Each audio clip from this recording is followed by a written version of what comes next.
Yes, Kenya.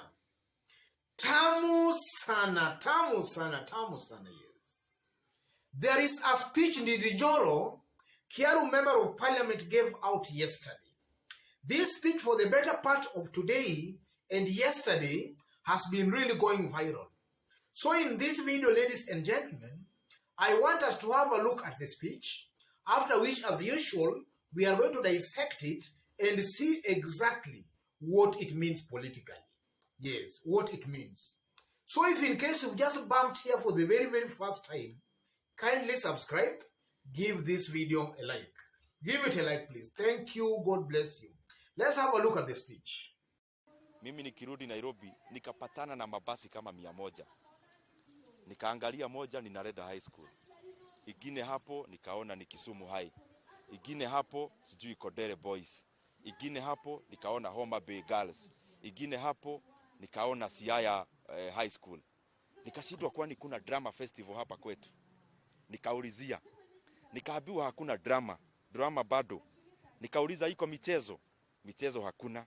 Nini inaendelea hii basi yote ya mashule? Nikaambiwa iko mkutano inaitwa Kuzimio ya kurusha mawe kule Nyeri. Ile watu wa kurusha mawe ati wanakuja waseme kuna mkutano ya watu wa Mount Kenya. Wameweka tent, wameleta mabasi mingi.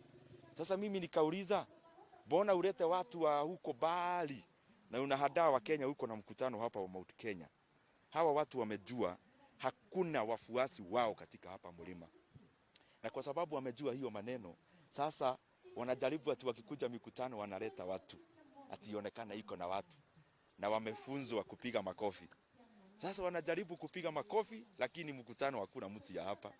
Na mimi ningeuliza Inoro na Kameme, edeni hiyo Kuzimio hiyo inaibiwa ya Nyeri. Eda uhoji mtu na hii lugha tunaongea ya hapa kwetu. Umuulize ko hana hatia. Haki ya nani huyo mtu atakutupia mawe. Juu wengi hawajui kuhana hatia kusema nini na hawajui hata salamu za hapa kwetu. So kama unafanya mkutano ya Mount Kenya useme ni ya Mount Kenya, fanya na watu ya Mount Kenya. Kama unajua hauna wafuasi, fanya mkutano kwenye uko na wafuasi. But more importantly, sisi kama Hustler Nation tunakemea ile kitendo wanafunza watu wafuasi wao kurushia viongozi wengine mawe. Sisi kama mahasla tumesema hawa wazazi wametulea vizuri. Tutafanya siasa ya nidhamu na siasa ambayo si ya mawe ya kuuza sera. And we have made a deliberate decision as the Hustler Nation that these campaigns are going to be peaceful, because Kenya is more important than even the votes we are canvassing for. And therefore we are going to do dignified politics, dignified campaigns, because the people of Kenya hawataki fujo, wanataka mtu auze sera, na akiuza sera wanunue hiyo sera.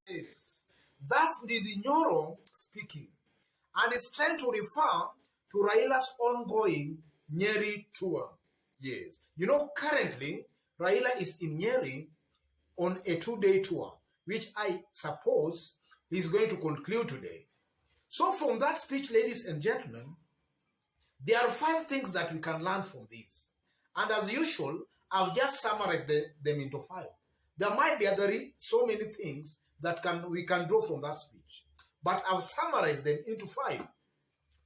The first thing that comes out clearly from that speech, Ndindi Nyoro, just like other Tangatanga leaders, he's still there profiling a community. He's trying to profile a community. And in this YouTube channel, I've stated on several occasions that Tangatanga leaders should actually know how to talk. They should actually tame their tongue. Each and every person has the free will to campaign anywhere. But Ndindi Nyoro here, and also we have been seeing William Ruto giving out such kind of utterances. Something that I've always described in this YouTube channel as if they are trying to profile a community. Ndindi Nyoro here is just trying to profile a community as people who throw stones.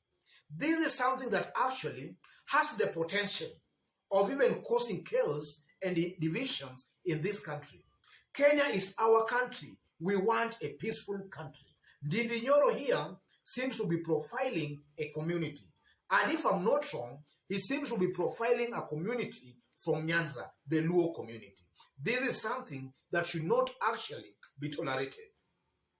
The second thing that comes out clearly Tangatanga are either living in denial or they don't want to accept that Raila is actually gaining ground on the mountain. Yes. They just don't want to accept that fact. Because, ladies and gentlemen, Ndindi Nyoro is just trying to insinuate that the people who attended that meeting maybe were all from Luo Nyanza. That's technically what he's trying to insinuate there. But what we know, ladies and gentlemen, is that that meeting was hosted by Kikuyu elders. Yes, Kikuyu elders. And almost all top governors from Mount Kenya, save for only Mwangi Wairia, I tend to believe that a majority of all the governors were present there. The area governor, Kahiga, was there. Kiambu governor was there. Laikipia governor was there. Kimema was there. And a host of other leaders. And even Nyeri town member of parliament, Ngunjiri Wambugu, who has also been skipping Raila's tours or other forays on the mountain, attended that meeting.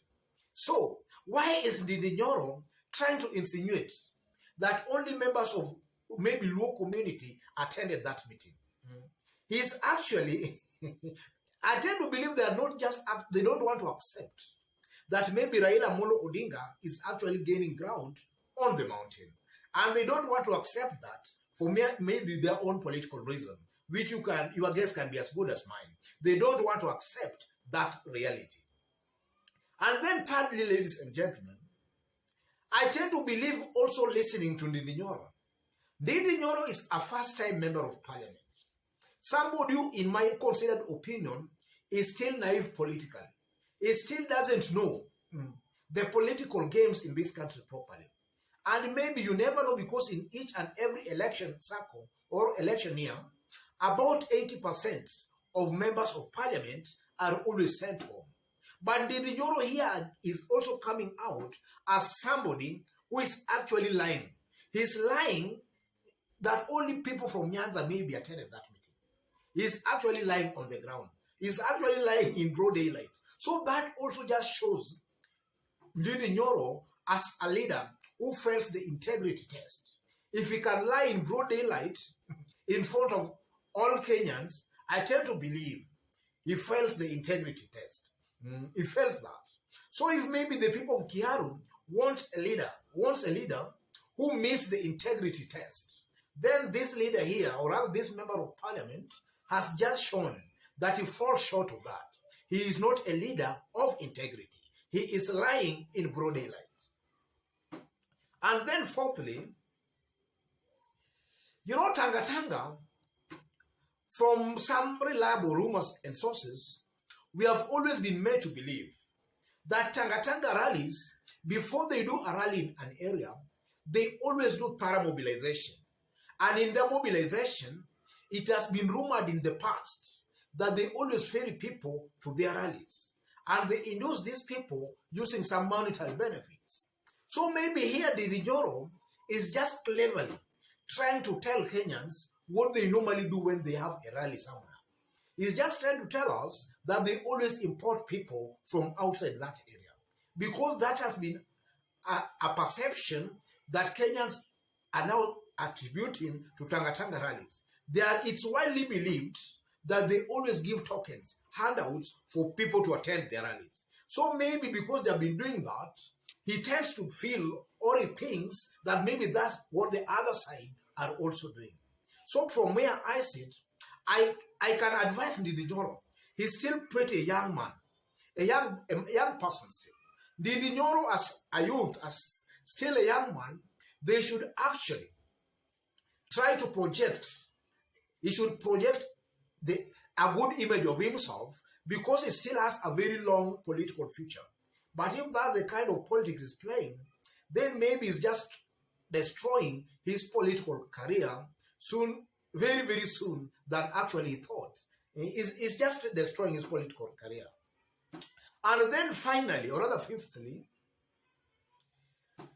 such kind or rather brand of politics just exposes the bad past maybe Kenyans are trying to run away from.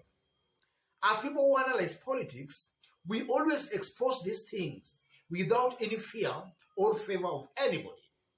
So here, Ndindi Nyoro again here is just trying to zone Mount Kenya because he's saying that you fanya mkutano kwenye uko na wafuasi. What is he trying to insinuate? He's just trying to tell Raila that Raila is not welcomed on the mountain. That's exactly what he's trying to say. But this is somehow kind of a doublespeak because just recently, some few days ago, William Ruto was in Nyanza and he was given a rousing and a warm welcome. We know Nyanza is largely Raila's bedrock, or rather political bedrock. So if that's what Ndindi Nyoro is trying to say, what business had William Ruto to go to do in Nyanza? Because we know Nyanza, William Ruto is not following there. So this kind of politics Tangatanga are playing, this is actually the bad kind of politics Kenyans are trying to run away from. Every Kenyan is free to campaign in any part of the country. Nobody is restricted from campaigning anywhere. Each and every person is free to campaign anywhere. So Ndindi Nyoro and his team, the Tangatanga, if there are some advisors of them here, please, Tangatanga and your leadership and your leaders, cool down, be sober. You are playing the exact kind of bad politics Kenyans are largely trying to run away from. We want one cohesive country. We want a peaceful country. Please, Tangatanga, our brother William, tame your foot soldiers. They are going a little bit overboard. Otherwise, ladies and gentlemen, just as I did indicate when we were starting, if you've just bumped on this YouTube channel for the very, very first time, kindly subscribe, give this video a like. Give it a like, please. Thank you. God bless you. God bless Kenya. Tamu sana, tamu sana, tamu sana.